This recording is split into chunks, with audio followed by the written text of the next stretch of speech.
A very warm welcome to yet another installment of Galaxy Prime. However, today it's a different one. It's a State of the Nation Address 2021. The biggest question, Basetsana, is the State of the Nation Address versus the State of the Nation. A very warm welcome to you. Thank you so much for joining us wherever you are, whether it is at the comfort of your home or through the palm of your hand. Indeed, it is a very different State of the Nation address. But the question is, are we going to be seeing a more honest and truthful State of the Nation, or will we be getting promises, and more promises? Basi, previously we heard, or rather in 2017 or 18, we heard Tumamina. And soon after that, employment rate went up. Soon after that, we heard corruption. Soon after that, we had COVID-19. What can we anticipate today? Well, I am thinking that one thing that is going to be said is that COVID-19 and the whole pandemic is the reason why the country is in a bad state. But we do have some guests with us who are going to go deeper into what the state was even before COVID-19 and how things have changed, and in some instances, how things have not changed in some cases. I mean, today we're celebrating 31 years of the release of Nelson Mandela from prison, and on this very day in 1990 he stepped out with his fist up in the air saying Amandla, and the struggle should continue. Unfortunately, 2021 we are facing a much more different struggle, which is corruption, and even more corruption. With that being said, Basi, our healthcare system is not yet up to standard. Our education system is not yet up to standard.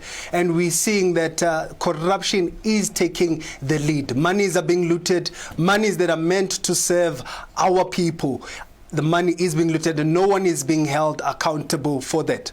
Absolutely. Well, in the studio, or rather live, joining us live right now to further the conversation on the real state of this nation is Neil de Beer, who is the president of UIM. Neil, thank you so much for joining us and good evening.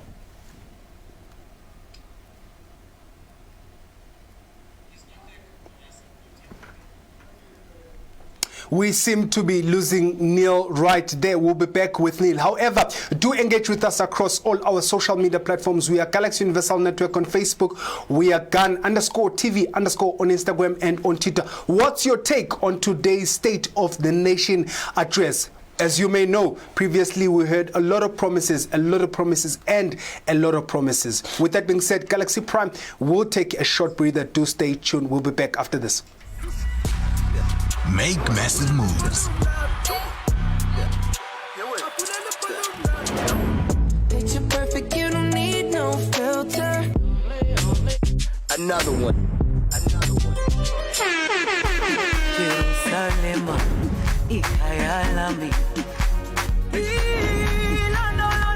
Make massive moves with Starside. Make massive moves. How can you say that? That is what it is. Your mother eloped with someone else. I just think this is such a genius idea. I think it's amazing. I can be happy. It's inside you. It's inside of all of us. It's about cooking smart that are nutritious and delicious. President Trump acknowledging the coronavirus death toll could be significantly higher. You don't want to do this. There is nothing you can take. Surviving roommates scared. The heavyweights arrive. Inside finds Pachulia, blocked by Jane. This is the will of God.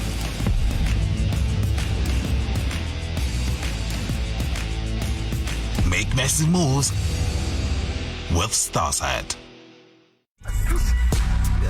Make massive moves. Picture perfect, you don't need no filter. Another one.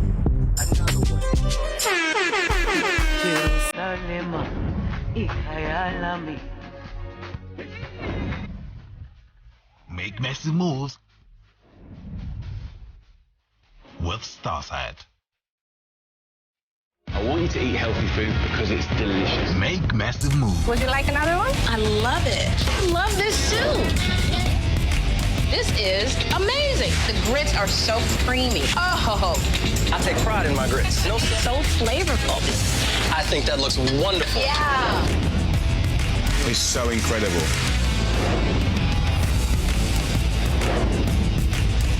Make massive moves with Starsat. A very warm welcome back to Galaxy Universal Network's Galaxy Prime as we bring you the State of the Nation Address, a special right here with Gugu Tusi, alongside a number of guests who we have lined up for you. One guest that we do have is Neil De Beer, who is the president of UIM. Neil, thank you so much for joining us and good evening.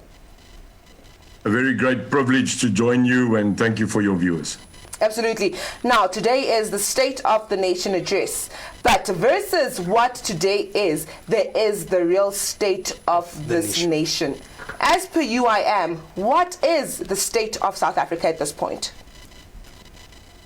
But it's on very clearly the reason that the United Independent Movement had to be brought to life is because clearly we are not in a good state. And as an economist, as an ex-freedom fighter, as a person that has come 32 years in the freedom struggle and today runs various businesses, if this country was a business, we need to be in serious business rescue because this country is technically insolvent and bankrupt. Absolutely. Now, the UIM is a newly formed political party, or rather movement. What are some of the core reasons why you believe there was a need for UIM? But it's clear.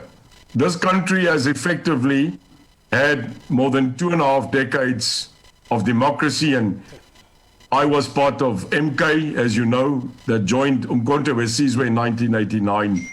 Because I believed in dignity for all. 94, we got freedom. But the real question is, did we get real freedom or did we just get the vote? You see, there's a difference. There's a difference between economic freedom and the freedom of people. And I believe that we have never been able to, in the 30 years of this country's democratic rule, given the people of this country through economic freedom, the real promises of a better life for all has failed due to the fact that we have become a government of greed, a government of corruption, an ANC of infighting, and as Chris Hani said, the day that our leaders are fighting more about Mercedes-Benzes than the right of living of our people is the day I fear the ANC's rule is over. And we are, unfortunately, there now.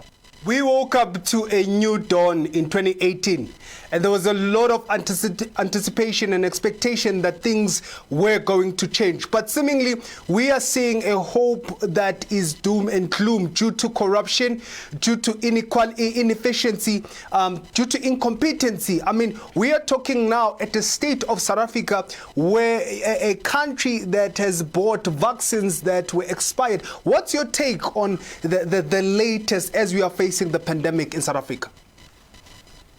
You know, Gugu, I said at one stage in the media to the esteemed Honorable Cyril Ramaphosa, he came up with a beautiful slogan, Tuma Mina. Not his, but a song of you, Masakela. About a year afterwards, I said to him, Mr. President, Tuma Mina P. Tuma Mina P. Send me where? Because it seemed that the call for Tuma Mina was great. But then we lost direction of Tuma Mina where?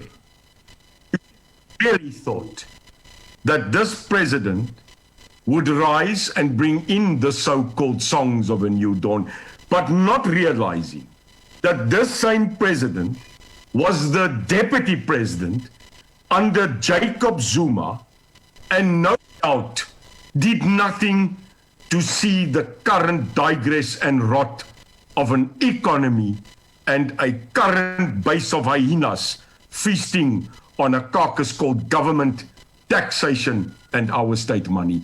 This is the reality. The real state of the nation is that one stage in the top 200 of our world worst corrupt, South Africa was 45. Then we went down to 76, and today we are 63 again. And this, after Zondo Commission shock, after Zondo Commission shock, and after not one cabinet minister charged or in prison, this is a shocker, and this is the true state of the nation, of our beautiful, beautiful rainbow nation. Speaking of the Zondo Commission, it has been taking center stage throughout 2020 and also coming into 2021. We have spent over R1 billion of taxpayer money to, try and catch someone or a group of people who are said to have been corrupt, who have said to have captured the state. Could we see a possibility of something so similar to the state capture inquiry taking place in 2 years or so because of the looting that took place in 2020 as well as in 2021? You know, Botswana, it is very clear when they say it quacks like a duck, swims like a duck, and has feathers like a duck, it's a duck. So there can be no other. A duck cannot be a tarantal. It's not possible. So here's the question we must ask. You know, we started with so many slogans when this beautiful country became the Rainbow Nation. A better life for all. Together we are better. These slogans became slogans. Now, remind us that this country at one stage had a dream. Country believed in Ubuntu. It practiced umasakane. It believed that we are united because of our diversity. White, black, colored, Indian, Chinese, or Isikosa, Bafokeng, or Pedi. But we believe together we are stronger. I can tell you today that this country is more racially divided now than prior to 1994. Education, poverty has come in, and here's the thing, Gugu. In a country where there is no longer hope, where there is actual fear, anger comes, and when all three happens in a country, revolution is on the boil on the ground. This country has lost hope. COVID was not the cause of the digress of this country's economy. It was already failing in the era of Jacob Zuma and the previous Pravin Gordhan. I call him Gordhan. He's hiding now behind a gordijn, which is Afrikaans for curtain. It's funny that he's hiding, not so more astute leading the front when every SOE in this country is... Coming to the state of our SOEs, in your own perspective and in your perspective of your movement, what do you think will bring about change? Sell it. Sell it. Because as an economist that currently owns a global fund, which I do, I deal with billions of rands of equity fund and debt fund world.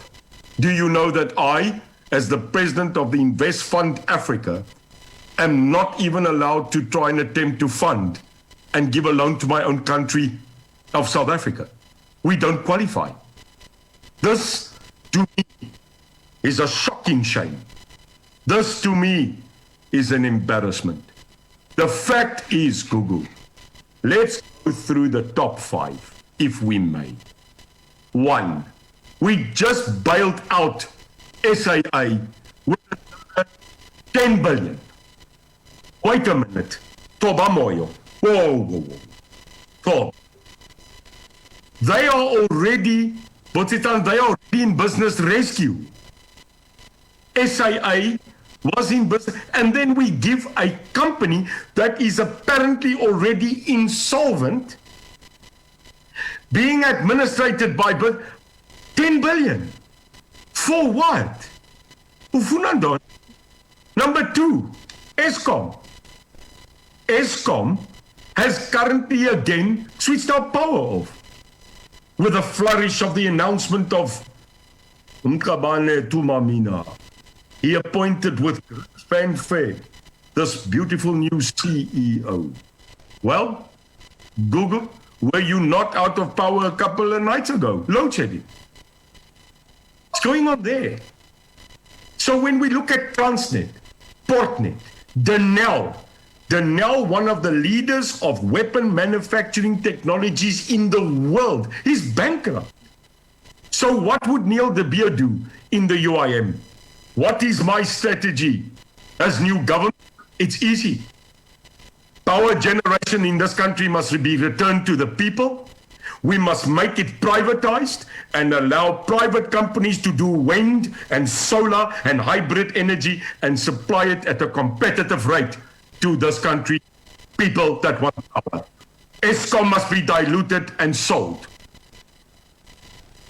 Looking into service delivery throughout the years, for 31 years really, we have been hearing service delivery. And we look at the state of service delivery in our country. Let's start with a basic example. Salt Blackie municipality in Kimberley. The people there are crying out. They've been crying out to Galaxy Universal Network for help.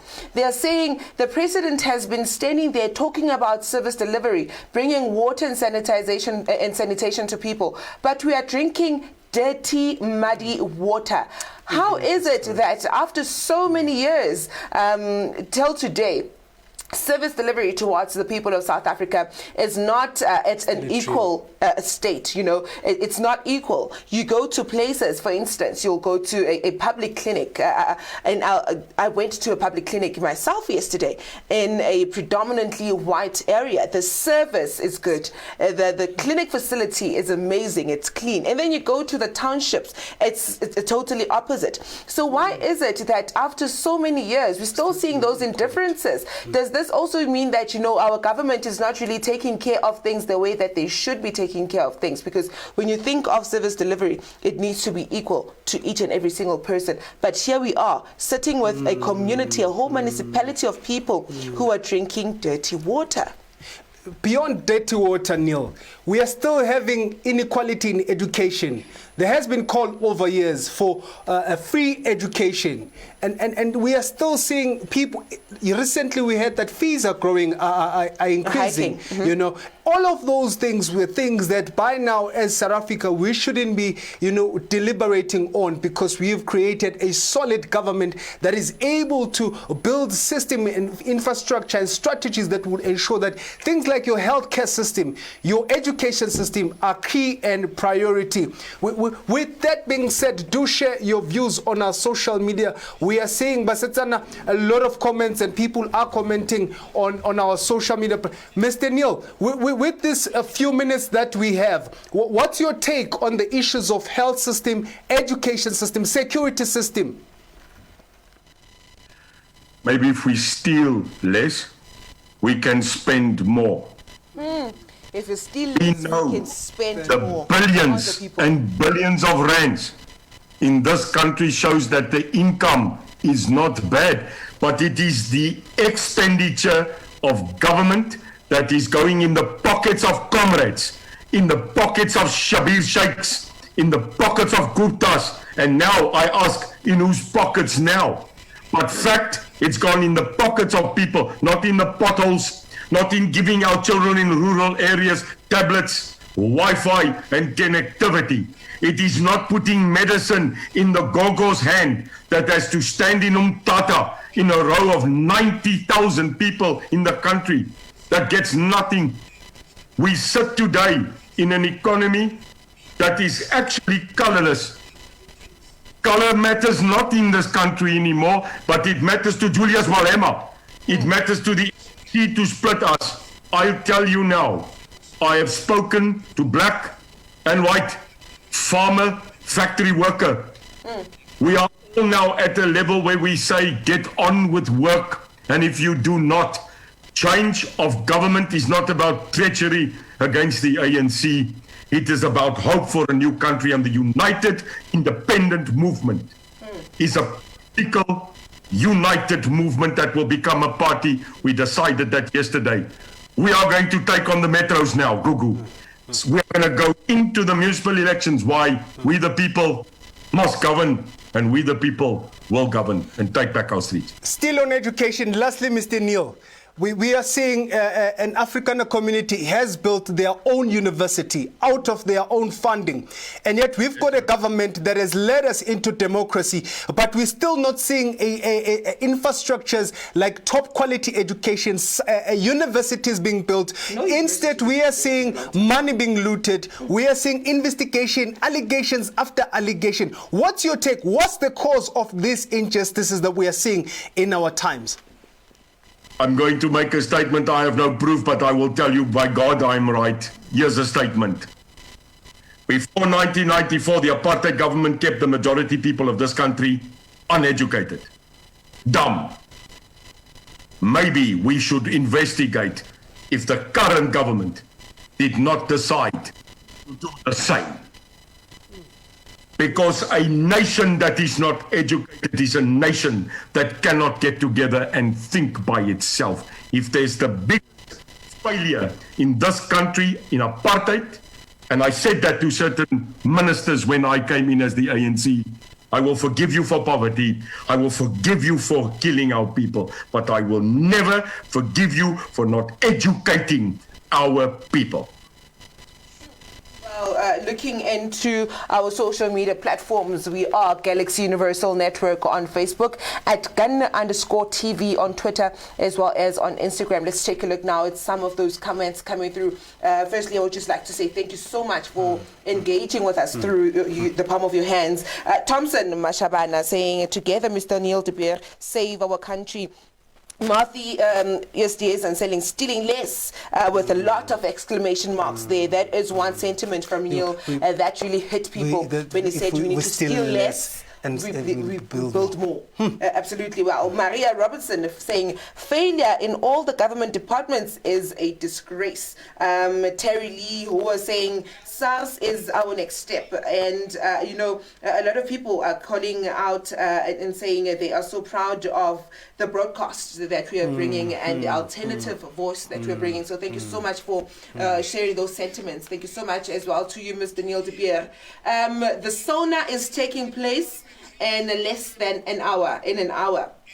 What are you expecting him to say that he's probably not going to say, but if he had to say this one particular thing or admit this one particular thing, that would surprise you?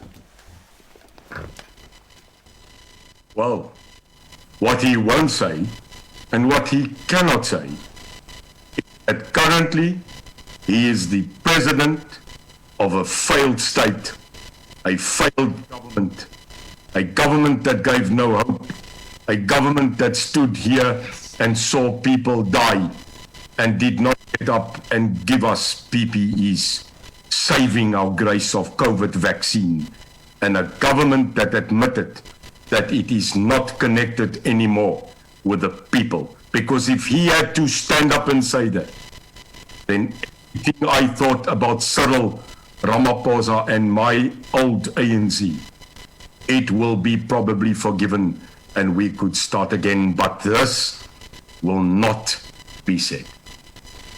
Absolutely. One last question there, Neil, before we let you go. Do you think Cyril Ramaphosa should step down? No, I don't. Because if Ramaphosa steps down, according to the Constitution, the next president will then be Didi Mabuza. Mr. Neil, with that being said, thank you so much for joining us too. Thank you so much for sharing such insightful. We are going to continue engaging with you. And we're definitely coming back to Neil. Before we let you go, that last question is, we've seen, still on education, that we've seen the standard of matriculant standard has been lowered. So what does that mean in terms of the quality of our education? We are coming back with you later on the show. Do stay tuned. Absolutely. With that being said, Galaxy Prime is going going to take a breather. We are coming back with our political analyst to look at SONA in a political perspective. With that being said, do share, like, comment, and continue engaging with us. Make massive moves.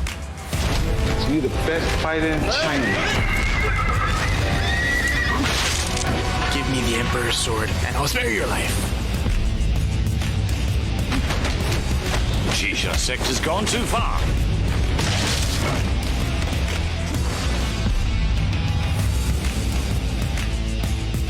Make massive moves with Starsat.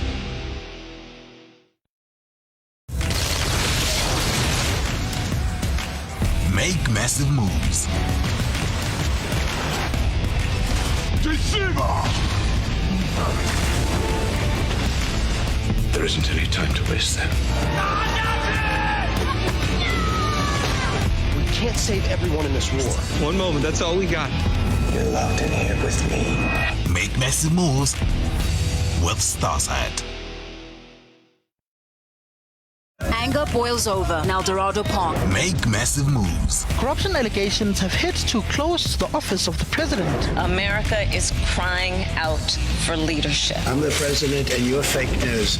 Donald Trump has already started his attacks. It is clear from the development of the disease. It is still the biggest annual decline in 100 years.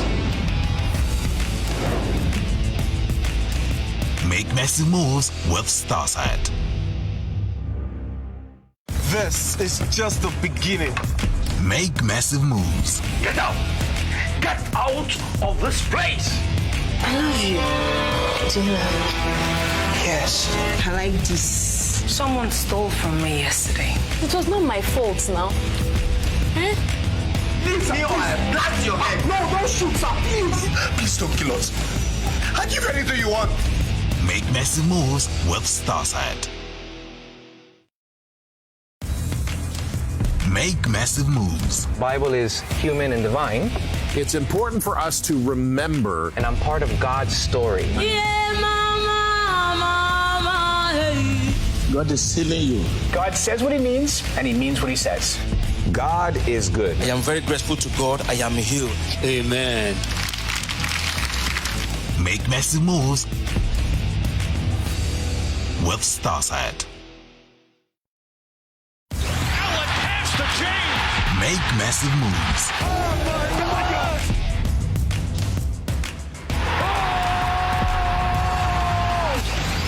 Knock out! And WBC Continental America's champion. That was delightful. Make massive moves with Starsat. This is not your ordinary cooking show. The show where we do all things amazing, all things African. Over here, we educate. Avocado seed. It lowers cholesterol, controls blood sugar and blood pressure. We heal. Impepho is good for your immune system as well. This here cures sugar, the blood sugar, blood pressure. It's all about organic conversation. So in here you've got yourself a nice vitamin C, you've got garlic, which is your natural antibiotic. Oh wow. I can't wait. Great one. Be entertained.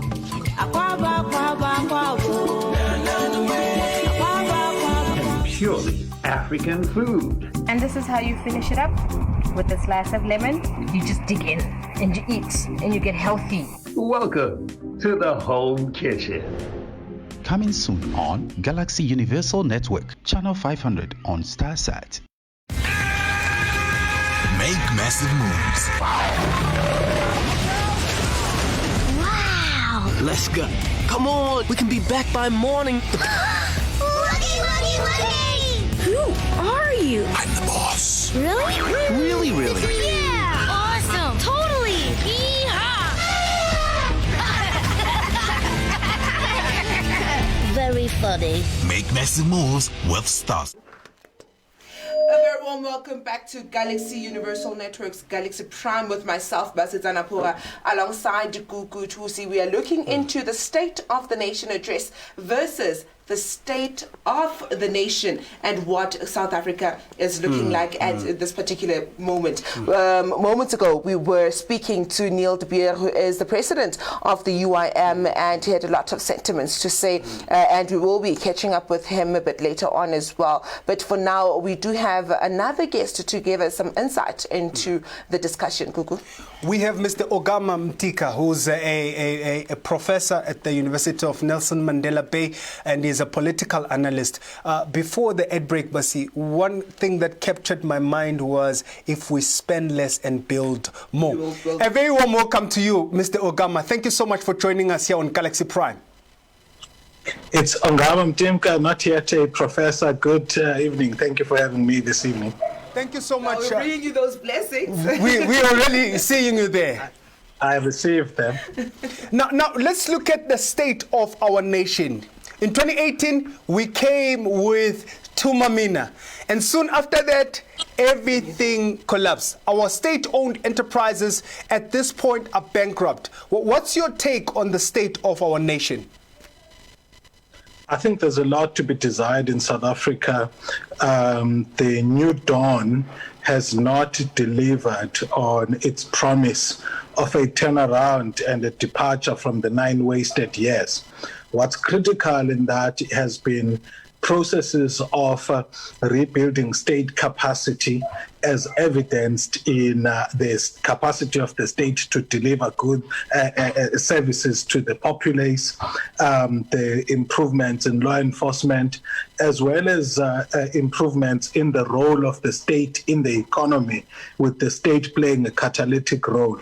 What we have seen is that since 2018, we've seen a decline in capital expenditure by government, which has put the construction sector on a prolonged state of despair.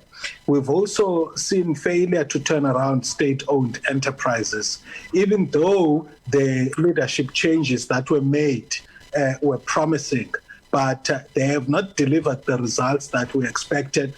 And also, I think that in terms of the economic outcomes, they were hugely hampered by COVID-19 at a time when South Africa was not even, growing at the time that the COVID-19 pandemic came. In fact, our growth rates were estimated between 0 point something and 1%, which shows that we have had a very challenging problem when it comes to harnessing harnessing economic growth and ensuring that growth is shared. Well, absolutely. And looking into, COVID-19 and the pandemic, it took over almost the whole of 2020, and a lot of things have taken place. A lot of newsmaker events taking place, starting with COVID premieres, going through to what has been taking place in the Zondo Commission. Up until now, we're still looking at some events taking place around COVID-19 pandemic with the vaccines that arrived in the country. Is there anything really to look forward to in terms of what the president might have to say tonight? Well, you see, the challenge with State of the Nation addresses is that they always tend to focus on what the president wants to write home about, rather than an agreed upon framework of reporting, which results in us getting a proper diagnostic of the real state of the nation. So I'm expecting to see a lot of things which the president has selected and has deemed necessary to write home about, but COVID-19 would have hampered a lot of the performance and achievement of things last year. So what's crucial is going to be what are the measures that government is undertaking in order to turn the situation around. Now, coming to that, we've seen the highlight of 2019 or 2020 rather was the height of corruption in our country when it comes to the PPE tenders and all of that. Do you think, or what can the impact of all these corruption allegations that have been happening in our country, what are the effects or what the impact could they have to the leadership of our current president? So, two perspectives. One, there's the occurrence of corruption, and two, there's the response of the state when corruption has been done. So as far as the culture that has been there and cemented of corruption, we don't seem to be winning the battle as far as preventing people from undertaking or doing business with the state in ways that above board, that are not above board. So we see that whether it's at a national or provincial or local government level, this tendency to want to siphon resources out of the system continues unabated. One of the things I'm excited about, though, is to see that the SIU, the Hawks, and the NPA have at least upped their ante in terms of how they respond when there are allegations of corruption in South Africa. So we've seen, for example, the report of the SIU in October, as well as in this past week, that shows what has been achieved when it comes to recouping funds from Eskom, prosecuting, carrying out investigations of serious commercial crimes. And from the NPA, we saw the tackling of the first big fish, that is the prosecution of Ace Magashule, and obviously the beginning of the Zuma trial. So what we're seeing is that there's some degree of change when it comes to investigating crime and corruption in South Africa. Whether it's going to lead to prosecutions, it's going to be something else. But I think that's a ray of sunlight that we saw last year. Well, looking at the political landscape of our country, 2021 was supposed to be the year of local government elections, and unfortunately COVID-19 seems to really have halted and put things on ice in that regard. Could this be the time for political parties to take advantage in terms of vying and trying to campaign in the new normal? And also, could we be expecting the president of the country to lay out the truth as to what the country currently is? Yeah, sorry, I didn't get the last part of your question there. Well, we'll stick with the first one then. 2021 was supposed to be the year of local government elections, and with COVID-19 as well as every other thing that has been happening in regards to the pandemic, the restrictions and how to stay safe.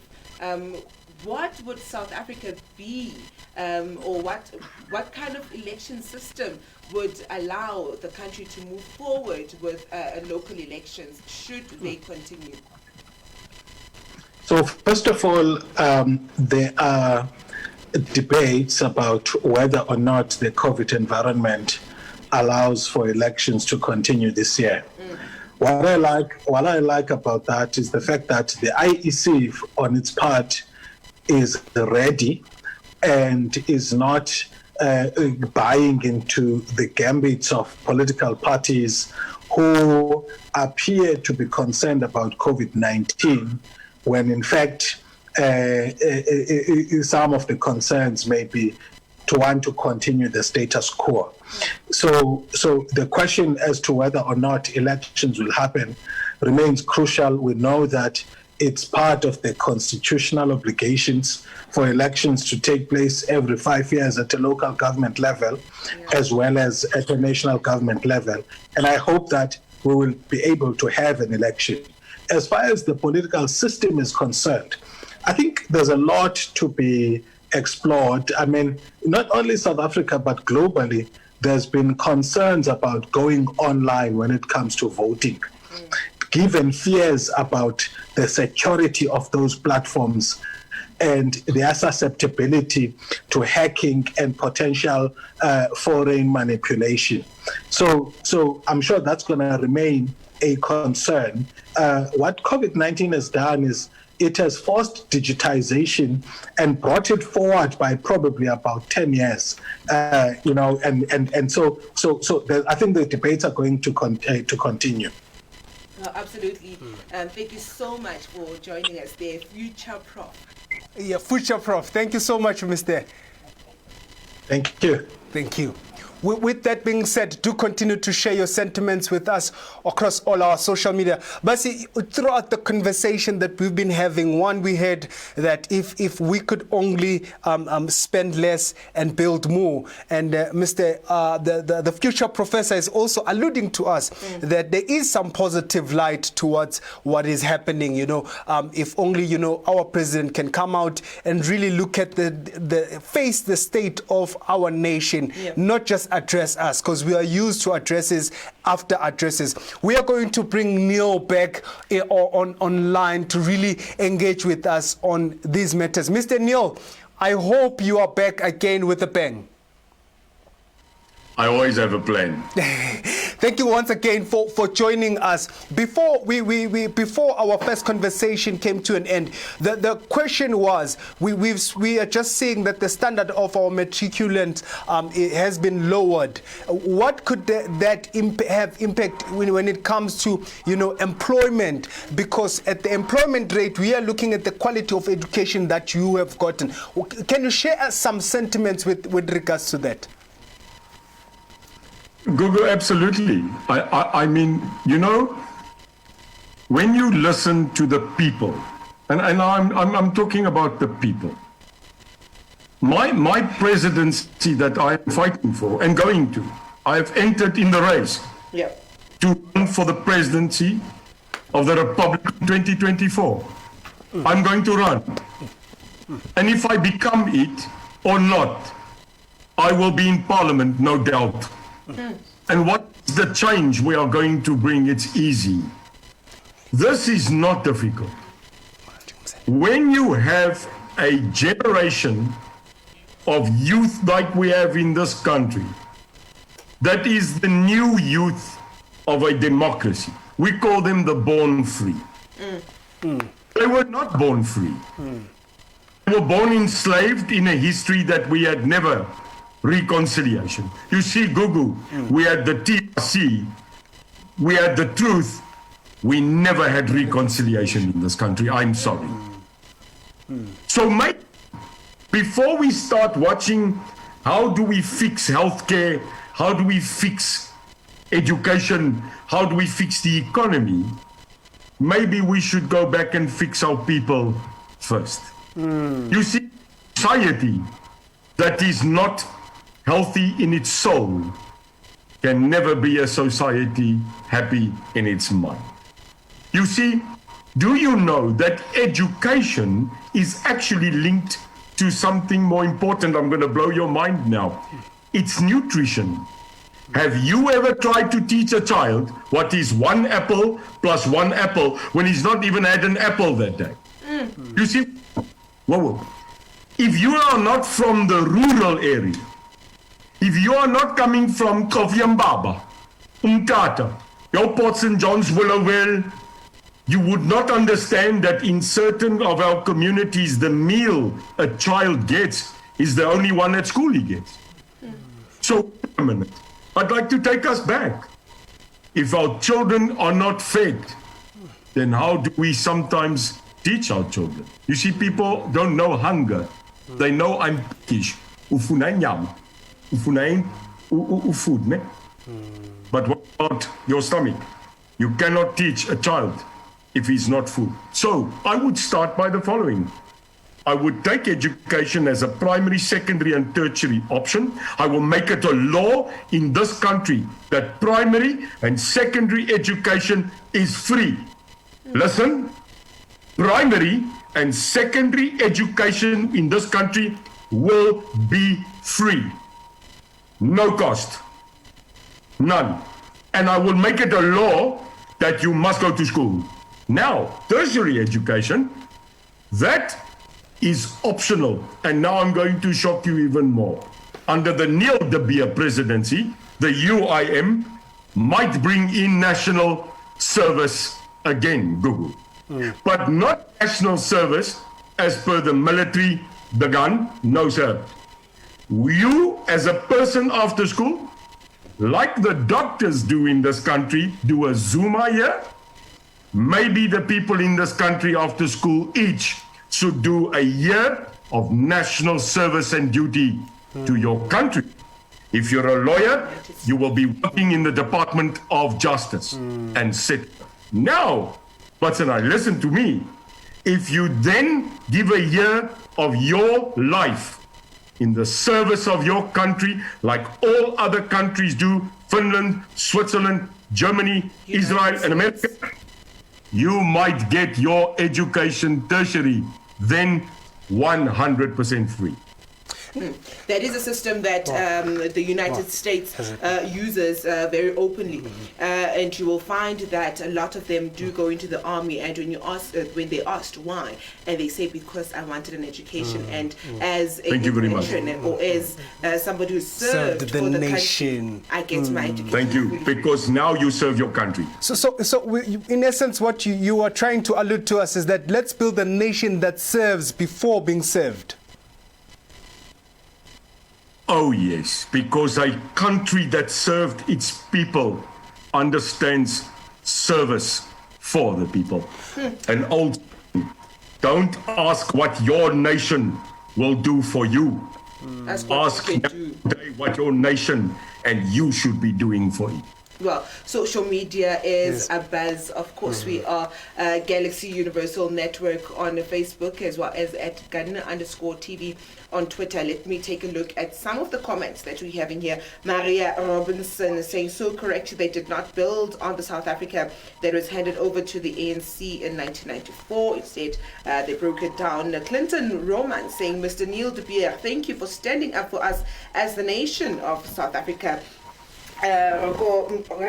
Dimo wa Bubedi says white people hate the NC but they love Ramaphosa. Dude is a sellout of note. And Danny Kreigner saying, people, this is the man that we need to be our voice. Neil, we need to get this ship sailing sooner or later. Esme van der Walt saying Ramaphosa must say where all the money went. How is he going to pay back the money?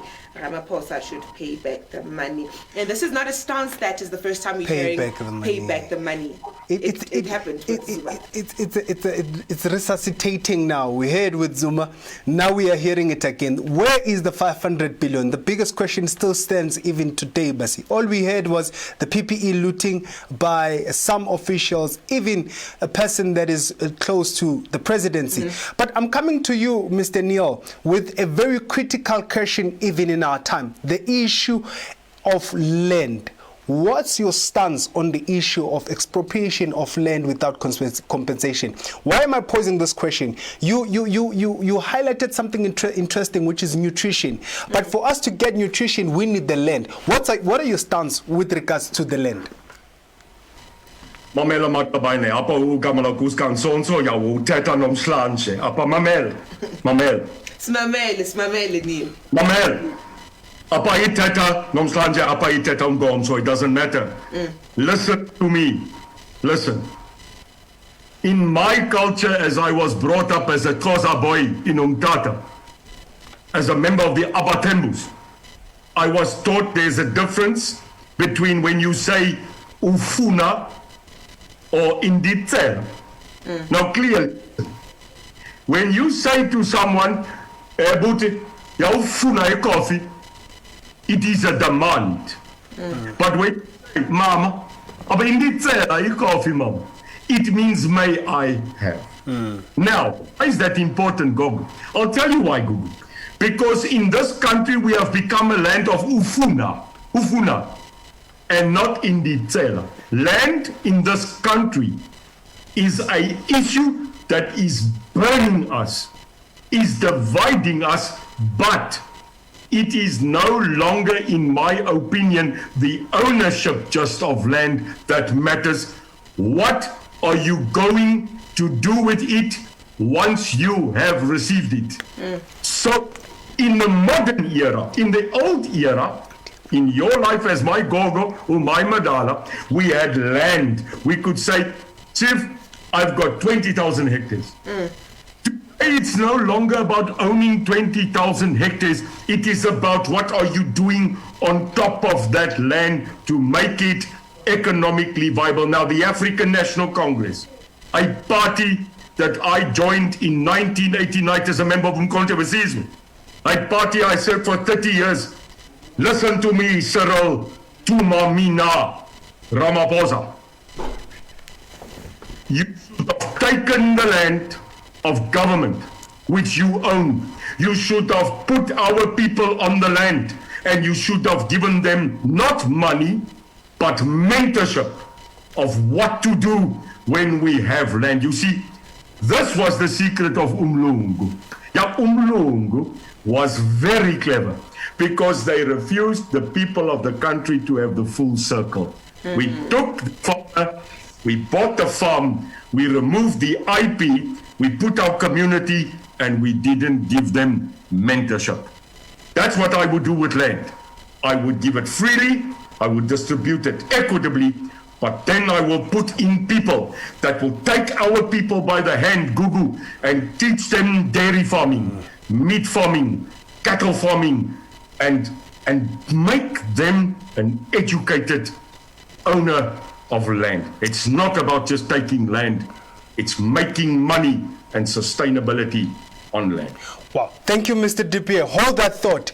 We have Zamanchona from the African Transformation Movement. As you may know, that ATM recently proposed the vote of no confidence against the president, and he's joining us right online rather. And we want to really hear their sentiments. A very warm welcome to you, Mr. Nchona, Zamanchona. Thank you so much for joining us on Galaxy Prime.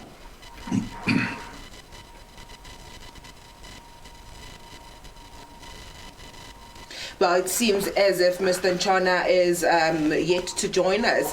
And moving on with you, Neil. The African Transformation Movement has previously put out a motion for a vote of no confidence against Cyril Ramaphosa and have come again to the same stance. And we've asked you this question right before the previous break as to should Cyril Ramaphosa step down or not. And you did say that he should not, because then that would mean David Mabuza, who is the current deputy president, would be the president of the country. Why is it that you do not think that David Mabuza is going to make a better president than that Cyril Ramaphosa has made?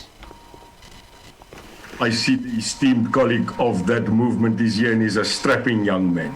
So I can see him, but I think he's a great future, this guy, but I'm not going to take his thunder. All I'm going to say is, for a president to be a leader, you must be present. So, if you want to be a president, maybe you should be somewhere, and Didi Mabuza is nowhere. We don't see him, we can't find him, we don't know even how he sometimes look like. So you know what? He's a ghost as far as I'm concerned. And when you want to get a current president to be replaced by a ghost, then I must tell you, my forefathers, they are going Andias. And worse, you want to put Ace Magashula there. No, wait a minute. I am not in favor of removing a president at the moment. I am in favor of removing an inept government, a government rotten to the core, a government that I served an ANC under Mandela as a security assistant and advisor to Nelson Mandela. I can see is no longer Nelson Mandela's ANC. It is no longer. So remove them. Mr. Zama, I see you are on the line, and thank you so much for joining us this evening. Earlier on, we posed a question. You, as ATM, you stood boldly and opposed a vote of no confidence, not once, twice, against the current president, which is Cyril Ramaphosa. What's your stance as we are heading to the SONA? One thing I would like to say, good evening to you first, and the viewers. One thing we'd like to see tonight, instead of a State of the Nation address, we'd like to get an address of him telling us that he has handed his letter of resignation to the Speaker of Parliament, and he is no longer the President of the country because he has plunged this country into a state of paralysis. Right now, when you look at some of the things that are happening in this country, in fact, within the first 12 months after he assumed office, we saw a ballooning of irregular expenditure by a whopping 10 billion rand. We went and landed to 62 billion rand. As if that was not enough, currently in South Africa, we have 30.3 million people living in poverty. If you look at the state of our economy, we are plunged into a junk status. And the list goes on and on. The latest with how you can ship 1 million doses of a vaccine that is untested against the South African variant and come and tell us that that is not irregular expenditure. To us, that resembles a president who does not know what he is doing. The captain has lost direction. We do not have a true north, and we do not believe that he should tell us anything else other than telling us that he is resigning. But if he's stubborn and he wants to continue, he must tell us what he's going to do with corruption. If he's stubborn, he must tell us what he's going to do with the poverty. He must tell us, when you look at the debt to GDP, it is ballooning closer to 100% right now. And we are going to live a life of borrowing, and that is going to declare future generations and plunge them into a state of eternal paralysis. We say, answer to that. We want to know, what are you going to do? But if it were up to us, he should just be telling us that he has handed in his letter of resignation tonight. Well, now, if the president, who is right now the captain of the ship, hands over his resignation, then it means that the deputy captain, who is David Mabuza, is taking over. Not necessarily. Not necessarily. It is not always that the deputy president automatically becomes the successor. You would also remember that it is not only going to be the president who steps down, the whole cabinet comes down when the president steps down. So it is not automatic that David Mabuza becomes the successor. But this is not what we are preoccupying ourselves with. The issue at hand here is that for every action, there must be consequences. If, as the pilot of this particular ship, you have not dealt with what you are supposed to deal with, the constitution of this country gives us the right to vote to pass a motion of no confidence on you because you are not dealing or you are not doing what you are supposed to do. Then as this country, because this is not a country of one man, this is a country of a majority, this is a constitutional democracy, we will then rise, put our heads together and say, who is worthy of the throne? But we are not going to have that discussion right now, not until we dethrone an individual who clearly has no ambition of dealing with the issues of this country, especially for the betterment of the lives of the black men that we have in this country. Well, absolutely. Let's take a look into the real state of the nation.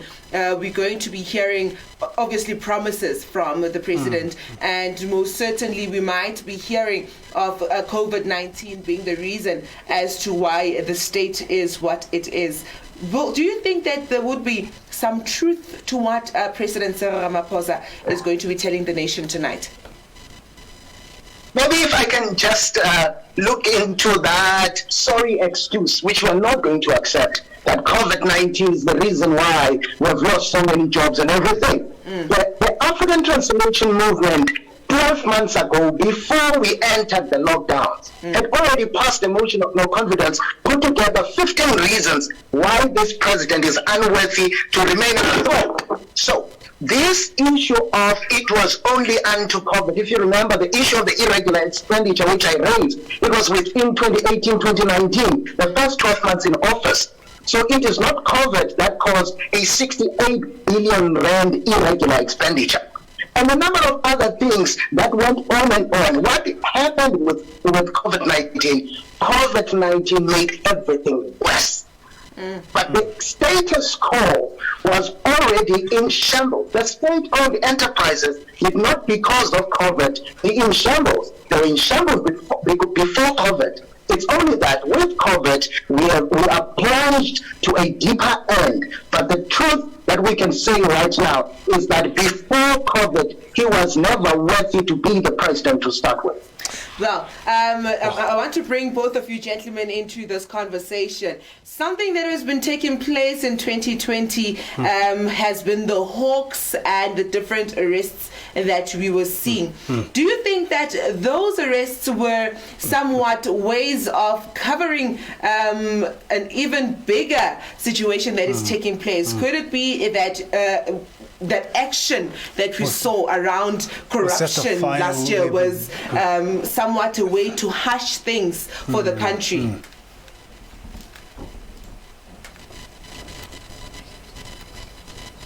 Mr. Neil, I'm coming to you now. The question is, last year we saw Hawks was on the arresting spree, and a lot of government officials were arrested. But do you think that those arrests will emanate into justice? And if those were the kind of arrests that needed to take place? May I firstly acknowledge a great man tonight, Davie Rood. It's good to have a man like him here, and I'm a great fan. So Davie, it's good to see you, a real economist, and calls it by the good. So Davie, goed om jou te sien. Great fan. As a person who is currently the president of a global fund based in Europe, an ex-politician in and out, a national security advisor, and a gentleman that was of MK, that was trained by the KGB, and who was one of Mandela's security people. Let me tell you, I've seen transformation. I've seen this country go from era to era. I remember SIU, then I remember the Scorpions. I lived through that. Then I lived through the Hawks. I don't know what's next, the Zebras, or maybe the Kachana Nenad sheep. Maybe that's the next unit. I don't know. But we've had so many, I just think maybe they don't know that if they call it the Zebras and they knock on a door, open, it's the Zebras, it maybe might not be intimidating enough. So we've had scorpions and snakes and nyoka. But the fact of the matter is, not making light of a subject, who really, in parliament, in cabinet, and in leadership in nearly 25 years have gone to jail? Who? Okay. So I'm saying, Tony Ngeni, Alan Busak? No. These are not the people named in the Busasa scandal. These are not the people mentioned blatantly in the Zondo Commission. They are people higher, and no one can hide the fact they are sitting in cabinet and will be sitting tonight as a member in parliament, watching a leader who currently is like a major oil tanker, engines cut, like my colleague said there, and not even a bloody anchor, because they sold the anchor Tuesday. Wow. And your sentiments in this regard, Zama? I believe that this administration is not serious about ending corruption. I totally and I totally believe and share the sentiments of my fellow panelists, in that if they were serious, would start seeing the puppet makers, the people who actually pull the strings from behind, these people being accountable. I believe that, yes, at times we have seen some action, but when you listen and really look into it, even those who are being targeted have a way to say we are being targeted because we fell into a particular slate, and it is not a true outward program that seeks to eradicate what we see. The day we see, in fact, the day we take this government seriously is when not only these issues have been raised, but these issues are actually converted to charges, and these charges are actually converted to judgments. And when we start seeing heads rolling, it is only then that I believe that I would take this government seriously. And also, I look forward to a day when the people of this country will see the ruling party for what it is. It is important to see that when there are elements that you start seeing surfacing, when there's a pattern that is emerging over a elongated period of time, there is something that should be teaching us as the people of this country, so that we know what we need to do. We don't have to vote the same way all the time. We have to look into ways of keeping this government accountable in all fronts, as citizenry, the judiciary, and every other way that we can as society. But as of now, I don't believe that we have done what we should be doing as far as corruption is concerned. Gentlemen, Gugu, can I add? Gugu, may I add something to this gentleman? Certainly. Which I totally echo. I think I've just met the new Minister of Finance. Can I, in my cabinet, can I quickly tell you something? Yes. I have termed a new phrase in the newspaper last week. It is sad, but the new phrase I'm using is that this country, if it doesn't turn around, will face an economic genocide as never seen in this country before. Not a human genocide, an economic genocide. When the Zimbabweans that work with me start saying that they are seeing Zimbabwe here now, you must get up and say, wow. Wow. Wow. Thank you so much, gentlemen, for that conversation. We would have started this a bit earlier, because I can see our viewers are losing their minds at the wealth of information that you, that the Chona, as well as that the Neil de Beer are giving us at this particular moment. So thank you so much for that, gentlemen. Well, gentlemen, thank you so much for sharing such interesting sentiments and insight, because what we are seeing is a call of a crying South Africa, a South Africa that you may agree with me that previously was dispossessed, a head South Africa, and yet again we are seeing all these events of corruption. It seems as if a salt is being rubbed in the wound. I think